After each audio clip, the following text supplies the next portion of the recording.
तो अभी हम भक्ति की बात कर रहे हैं, वो भी कृष्ण की भक्ति।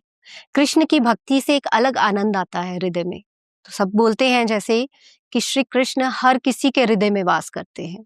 तो हम हृदय की बात कर रहे हैं, तो उसी हृदय में इंसान के अधर्म भी निवास करता है, अन्याय भी करता है। तो फिर अगर श्री कृष्ण हर किसी के हृदय में है, तो ये अधर्म, पाप, अन्याय ये क्यों आता है? बिल्कुल। दरअसल ये आज जैसे आपने सवाल पूछा कि भगवान कृष्ण तो हर दिल में है, उसके बावजूद भी लोग जो है ना वो अधर्म के रास्ते पर क्यों जाते हैं? जी। देखिए, भगवान के द्वारा आपको 4 चीजें दी गई। पहला है मन, जहां जो विकार उत्पन्न होते हैं वो सकारात्मक भी होते हैं और नकारात्मक भी होते हैं। मन किसके कंट्रोल में है? मन की इंद्रियां आपके कंट्रोल में है। आप जानते हैं, समझते हैं, लेकिन उसके बाद भी आप परेशान हो जाते हैं। बिल्कुल। आप ऑफिस आए और किसी कारण से आपका मन दुख गया या किसी ने ऐसी बात बोल दी जो आपके फेवर में नहीं है, आपका पूरा दिन खराब हो गया। मन जो है ना वो एक तरीके से पागल हाथी होता है जिसको ट्रेंड किया जाता है। मन को आप अपने हिसाब से कर सकते हैं, भगवत गीता में भी है कि मन को नियंत्रित किया जा सकता है। जी। कोई बड़ी बात नहीं। जी। तो भगवान के द्वारा आपको मन दिया गया, उसके बाद में बुद्धि दी गई।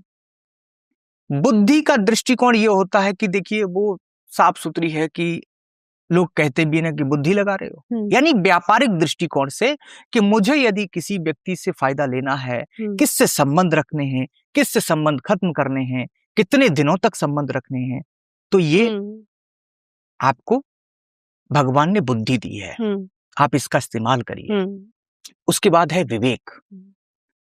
विवेक से जब आप काम लेते हैं, और विवेक जो भगवान ने आपको दिया है ये बहुत सुंदर रचना दी है। अगर विवेक न हो व्यक्ति के अंदर तो फिर व्यक्ति का जीवन नीरस हो जाएगा, या व्यक्ति जो विवेक से काम न करे तो फिर उसका जीवन नीरस ही है, उसमें कोई रस नहीं।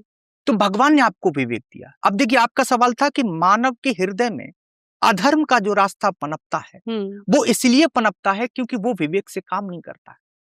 मुझे पता है कि किसी के साथ अगर मैं गलत कर रहा हूं तो अपने विवेक से पूछें कि क्या मैं आपके साथ गलत कर रहा हूं। आपका विवेक आपको तुरंत कहेगा कि हां, आप गलत कर रहे हैं।